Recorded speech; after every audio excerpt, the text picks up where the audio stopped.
Music, adoption, Broadway, and a breast cancer diagnosis all shaped Julie Stobbe's story.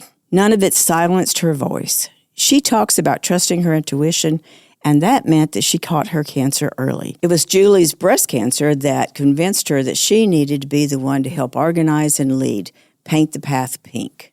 And this is a fabulous fundraiser that has gone on for years, and it has been one of the best, most successful fundraisers of the Rose. Paint the Path Pink is held by Mitchell Intermediate out of Conroe, of all places, and it has a wonderful history of how the students and the teachers came together to help support two of their teachers who had had breast cancer. And it became this fundraiser that they've held year after year for the Rose. Julie's other theme is Hug Me Like You Mean It. And she certainly does. When she gives a hug, you know you've been hugged. She also talks about how Stobbe Strong became a rallying cry for her students and for the women served by the Rose. Share this episode with your friends and family, and if you're able, consider making a donation to the Rose. You're going to help women get life-saving screening and treatment.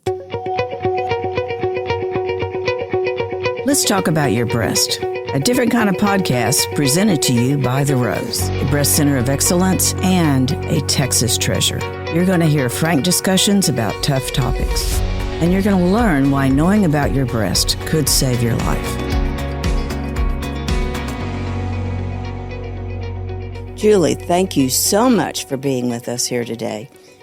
We're just delighted to have you. Well, thank you for having me. You know, I don't know where to start with you, because I know music has been a big part of your life, and that's what brought you full circle to the Rose in a different kind of way. But tell us a little bit about your background. Well, I was born in San Antonio, raised here in Texas. I did my bachelor's at Texas State University, which was formerly known as Southwest Texas State. And just prior to going into college, I had always wanted to be a doctor, really, really wanted to. I was going to UT into their medical program. And then I found out some very, very important information that totally changed the trajectory of my life. I was adopted as an infant, and I had written to get some non-identifying information about my birth mother, and discovered in that process that she and my birth father were both musicians. They both sang, and my birth father played the guitar, wrote his own music, and so I had that talent growing up, but never thought I would ever pursue it as a profession. But I discovered that, and totally changed what I did. So I put the medical part on hold and decided I'm going for it. Wow. We get one chance to do this, and I will not have regrets. No, so that is amazing. I pursued it, and then eventually married my husband, moved to Canada. I did my bachelor's here in Texas, but then I did my master's in Vancouver at University of British Columbia. And music, singing, yes, has been a part of your life ever since. Ever since. As a profession? As a profession. After I got my bachelor's and I went off to Vancouver, I began teaching. And I started teaching at the University of British Columbia when I was a student there doing my master's. I also taught at Trinity Western University, which is a suburb in Langley, BC. And then I got my big break. We had a producer come through Vancouver, and one of my teachers told me, "You've got to get down there and you've got to audition." And I said, okay.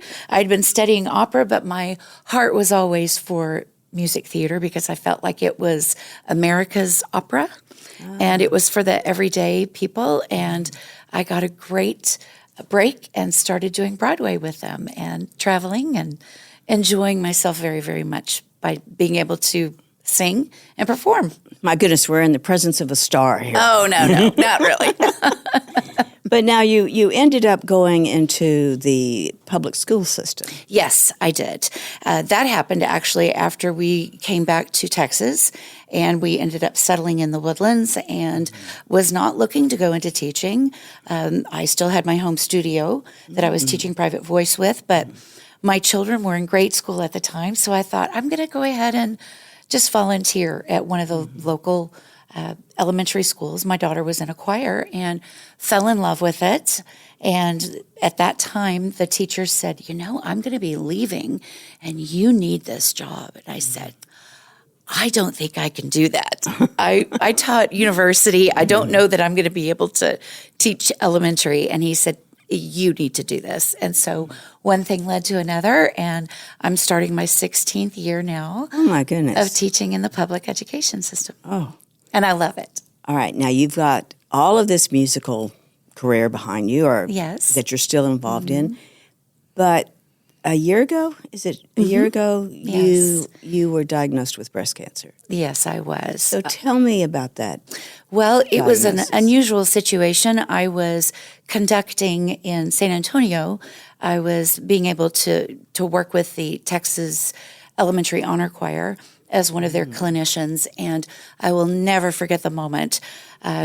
I did not realize that I had it. There was no lump. There was nothing that I found, but I just had this feeling that something was amiss, we'll say.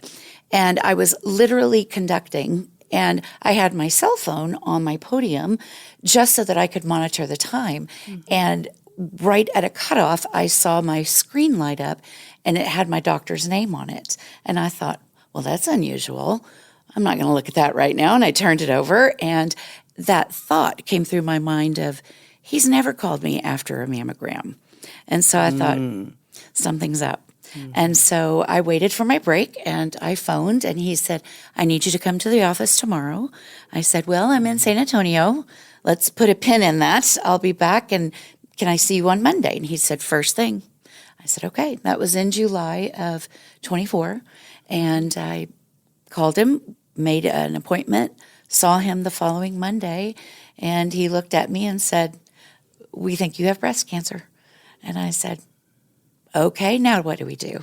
And so, wait, Julie, what mammogram was this? This wasn't your first, right? oh, no, this wasn't my first. Okay. No, ma'am, it was just a regular mammogram. But you had a feeling. Did you go in to have your mammogram because of that feeling? No, I had a sense that when I went in that time, it was just a normal time, that there was something up. But I just kind of put it to the back of my mind.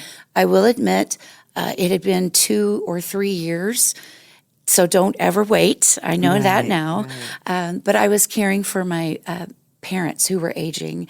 I had lost my father and then was taking care of my mother, and I just put my own personal health on the back burner, like Something so we many do of us as do. women, yes. But I encourage everyone not to do that. Take care of yourself first. And so what stage was it? it was stage one. good. So it was very early.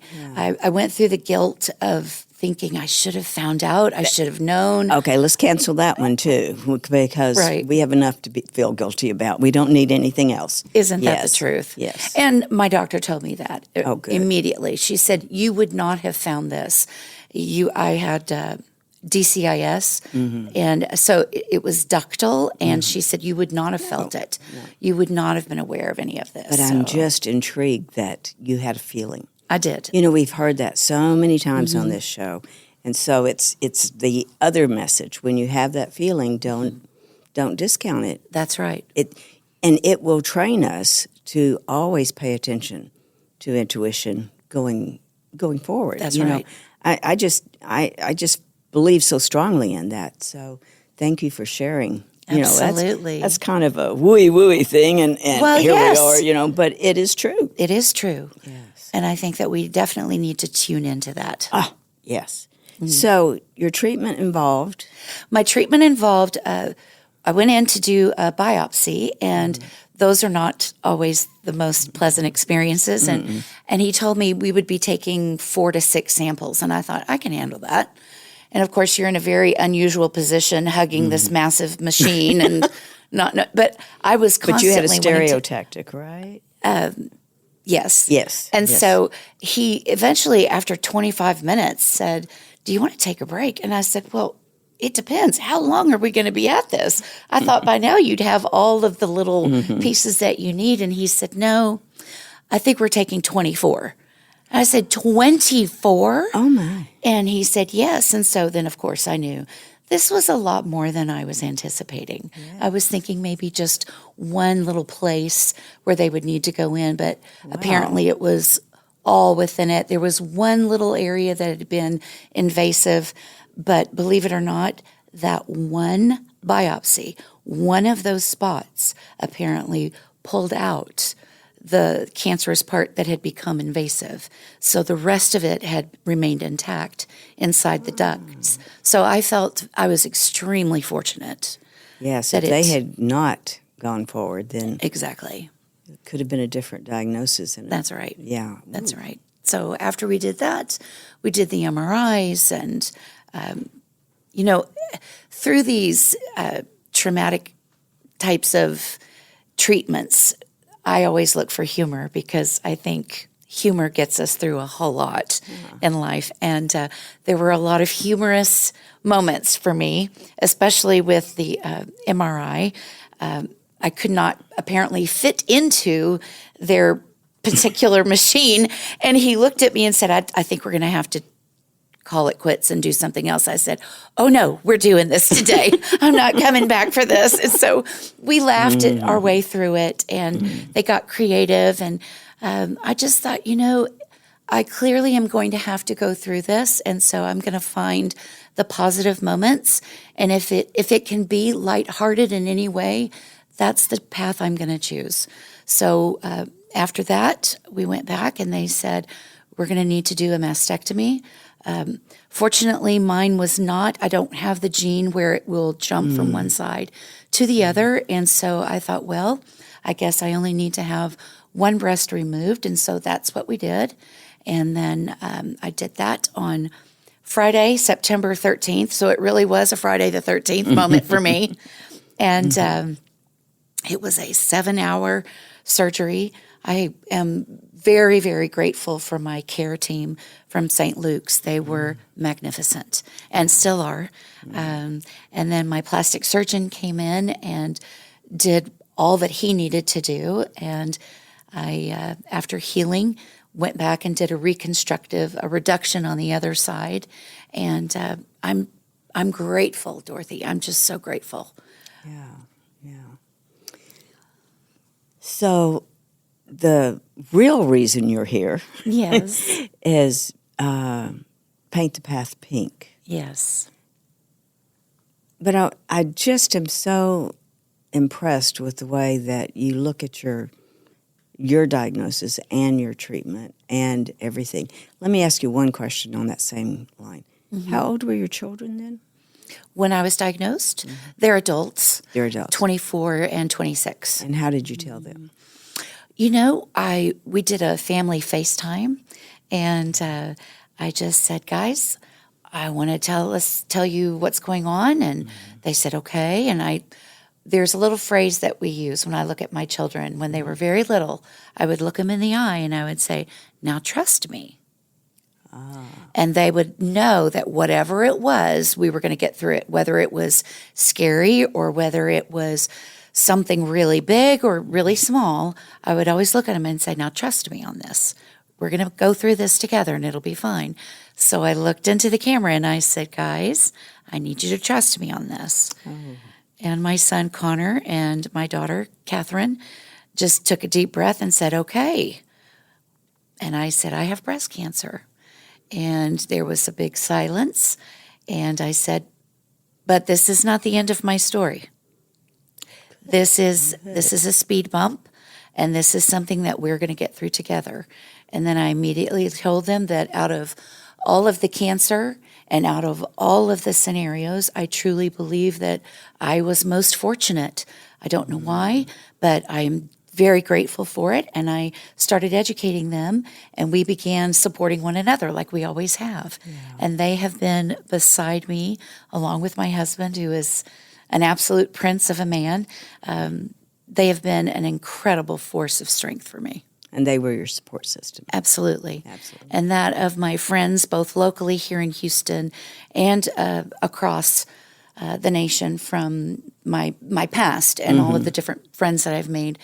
just like we all have, we all move Right. away and we stay in touch. And my school at Mitchell Intermediate was incredibly supportive of me. We've had several teachers who have had breast cancer, and they came together and they definitely gave me the support I needed. They did collections, they prayed. It's just been incredible. They held you in that safe space. They did, and they made it okay, no matter what was going on, no matter whether I was having a good day or a bad day. One person would come by and just say, "It's going to be okay. We're going to do this together." What a gift. A huge gift. Yes. A very big gift. All right, now tell us about the event So- and how you got involved in it. You bet. Paint the Path Pink has been at Mitchell now for 16 years. It was begun because two wives of two of the teachers were diagnosed at the same time, and they brought them together and they thought, well, let's do something. Let's get active. Let's promote a group that will help bring awareness and education. And this was 16 years ago. Yes, ma'am. So very different level of knowledge then. A real need for awareness and Definitely. for being very public with Yes. this kind of information. And making it okay. Yeah.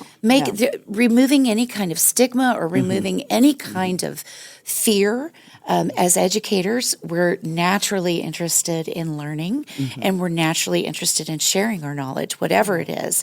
And so whoever the person was that found the rose, I guess, made that connection. And it began as having a walk and just bringing you guys to the Conroe Independent School District area and reaching out into the Alden Bridge area of the Woodlands, which is where our school is located. And through the years, it has grown tremendously. It's become what, an almost all-day event? Or It's all morning for sure. It is a full And it's- half day of family fun. Yes. Yes. And so this past year in March, it was March 1st, was our most recent fundraiser for the Rose. We had a 5K run. We had all the divisions. We had the adult division and the children's division, and there were all kinds of things for the kids to do, chalk and balloons. like a fair. It is. It was like a mini county fair. Yes, yes. And the different hospitals came out, different dentists, orthodontists. We had a huge silent auction that raised quite a bit of money, Yes. a lot of local support. Then we had baskets by most of the learning communities at our school, offered up donations that were full of wonderful things for people to bid on. And of course, we garnered sponsorships of local businesses that would help us promote it. Wonderful time. We had a big ribbon cutting and balloons everywhere, and it was the largest event we've had so far. my Every year gosh. it grows. It grows. So, And raises significant funding. yes, I ma'am. mean, I it is- believe this last year it was in excess of $60,000, I believe. I mean, it's just, how does this one school do this? I mean, I know you've spread, but Sure. it is amazing. It is, and I think what's wonderful about it, Dorothy, is that we get engaged with our roots, our grassroots of our families. And our families are so connected to the school and we with them that we're really doing life together. And so an event like this really does draw out the humanity of the educators at the school, that we, in fact, as teachers, do not live in the school building. We do leave. Yes, and yes. and it's a wonderful time to be able to just be real people together. We're not teachers that day. We're just real people walking real lives together with our neighbors. And I know we have a wonderful video of that day, and I hope we can put it in the link I for hope our so. show notes, because it truly is a family affair. It's It is. not, it's so unlike anything else, that you imagine with schools. And, That's right. Yeah, it's really special. So what is your role with this event now? Well, last year I, for the first year, became a member of our committee, and hit the pavement and asked for donations. I mean, I was fearless. If I was eating in a restaurant, I was, guess what? And here's this, and I'll wait for you to return to the table. Oh my gosh, I bet few people said no to you. I'm not afraid because this is something that 1 in 8 women are going to encounter. That is a very high statistic. It is. Very and high. why would we sit back? If I have information that can help somebody and they can help me get that out, why would I remain silent? And I found so many people in the community, golf, wineries, variety of restaurants that were saying yes, and then send us pictures of the event and let us know how it went and what is the rose. And I would take the information about the rose and I would say, here's what you need to know. Right. This is why the people that are coming in to be patrons of your organizations are walking through this difficult disease, and knowing that your name is helping us is only going to help you as well. Oh, absolutely. And so, how many did you meet new or diagnosed people during that time? yes, ma'am. And especially the day of the event, it was really neat because we had sashes for people who said survivor. We had different stickers. We had different things that would say, you're walking through it or you have survived. And that was the best time for me. I had just come out of recovery. I think it was 2 to 3 weeks prior to the event of my second major surgery. Good heavens, girl. And I was not missing that, Dorothy. There was no way I was missing it. But I showed up and I sat. I got to see my students, and that I think was also a really important thing. I've had a lot of feedback from family, from parents saying thank you for walking through this with strength and courage and authenticity in front of my children. I want them to know that these things are going to happen, obviously with age-appropriate information. But my 10, 11, and 12-year-olds know their own families are going through difficult things. And so I wanted them to see that cancer doesn't have to be a big, scary word. Now, did you announce it to your children? Yes, I did. I did. And you were not having chemo or any of that at that time? Not at that time, no, ma'am. Okay. I just told them at the beginning of the year that over the summer I'd been given this diagnosis and that we were going to walk through it together. And I wanted them to know and to not be afraid, because I think when you aren't allowed to ask questions, you can fill in the blanks with a lot of fearful, unfounded information. And so I wanted the kids to know what was going on. And they were a huge source of comfort for me. I have a large notebook. I should have brought it. A large notebook full of letters and pictures and drawings and sentiments and things that the kids would send to me as I was gone. I was out for 8 weeks the first time. I would send them weekly videos, just 2 to 3 minute videos showing them, okay, I made it. My phrase was, we're kicking cancer to the curb and I'm clearing the hurdle. The first hurdle has been cleared. And so I would send that home and they would write back to me and sometimes send little videos. And I think just walking that together helped really squelch any unnecessary fear when they could see I'm okay. I may not, be looking like I'm walking down the runway, but isn't that real life? Yeah. We all have those moments. And I think that they saw the power they had as young people to be super positive for me. They were giving to me. And I think children need to know that. Children need to know that what they have to offer, this world is desperate to receive. And so that was the way that I chose to look at it and have my kids be a part of it and the families involved. Yeah. So that is so impressive. I mean, we don't think of children having that kind of depth of understanding, but they do. Or sympathy or That's empathy. Right. Or empathy. Yes. And I know that with social emotional learning and post-COVID, children have gone through so much. And I am a firm believer that as long as you, like I tell my choir kids all the time, we're a family. And I will not lie to you, and you will not lie to me. We will be walking in truth and in love and in honesty and in integrity.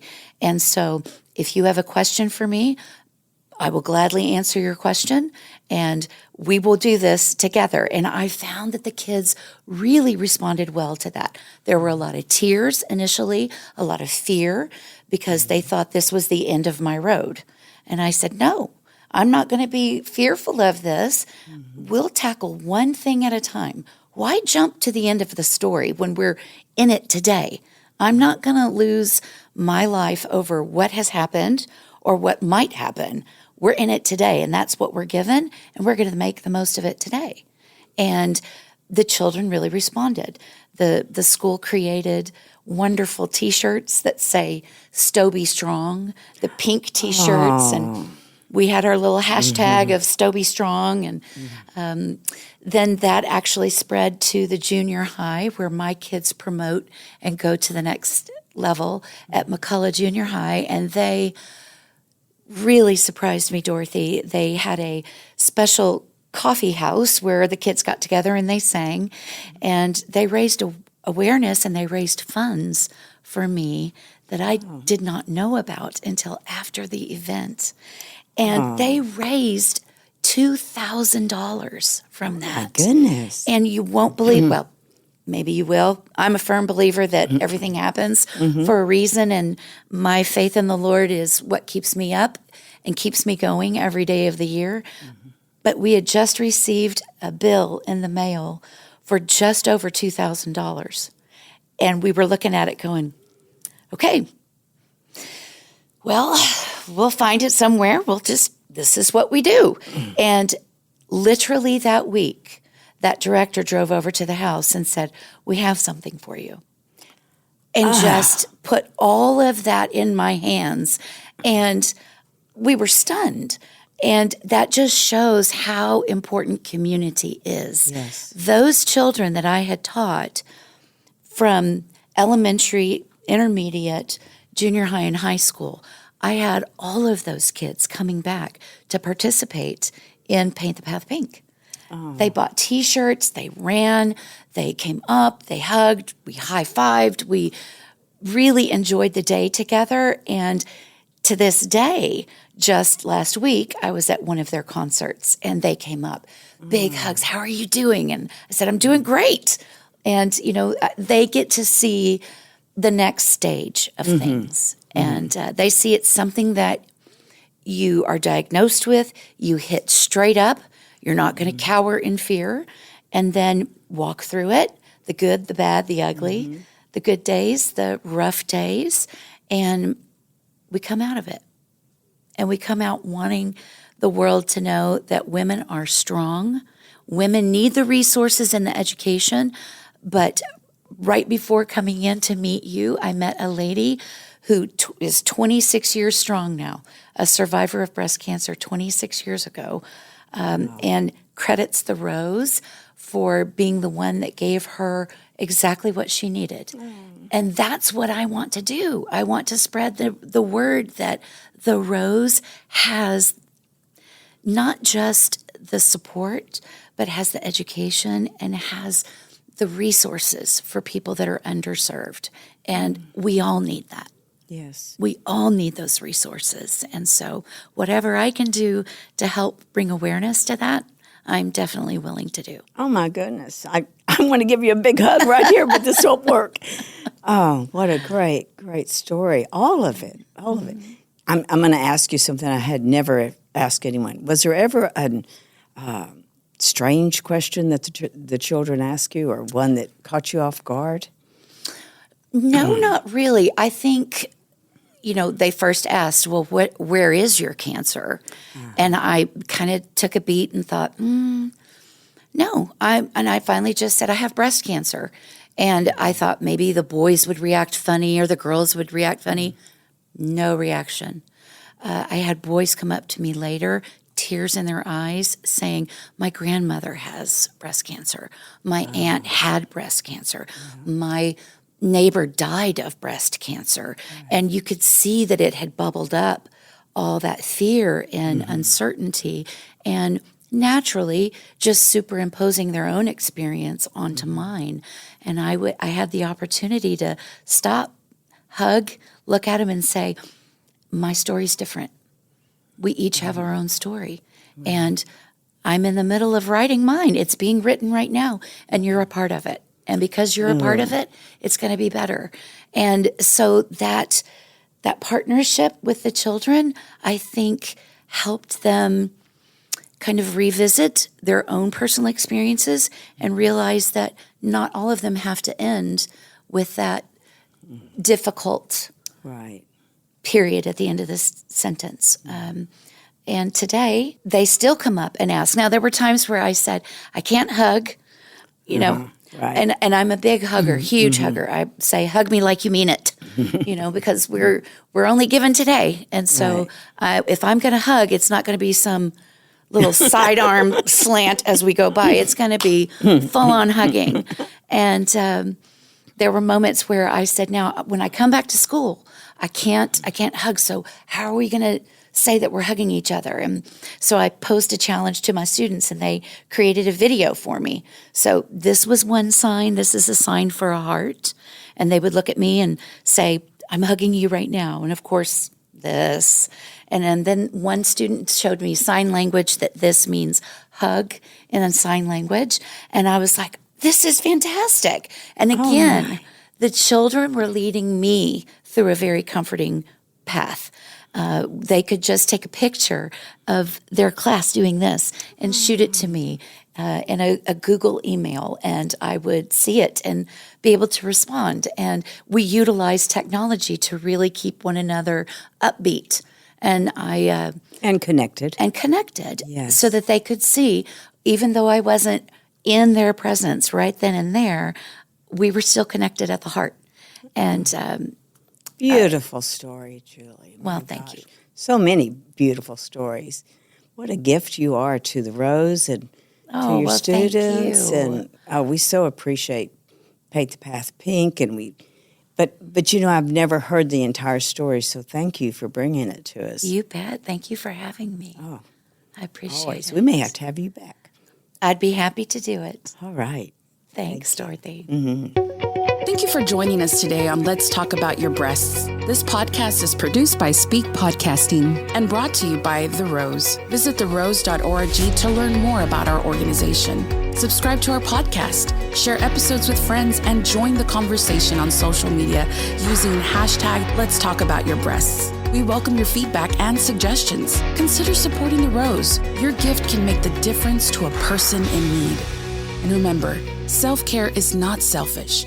It's essential.